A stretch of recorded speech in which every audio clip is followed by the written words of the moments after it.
ఆయన మాట్లాడుతూ అంటున్నాడు, నేనెవరో తెలుసా? నీ పితరుల దేవుణ్ణి.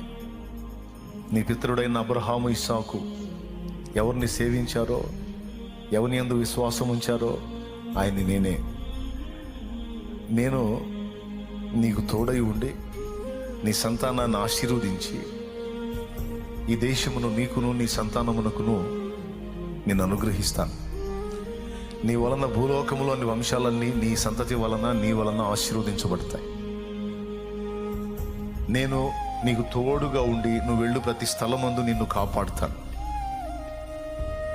నేను మరలా ఈ చోటికి రప్పిస్తాను, నేను ఈ దేశానికి రప్పిస్తాను. నేను నీకు తోడుగా ఉంటాను.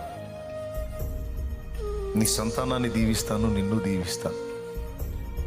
నేను నీతో చెప్పిన ఈ మాట నెరవేర్చు వరకు నేను నిన్ను విడువను అని చెప్పాడు ఆయన.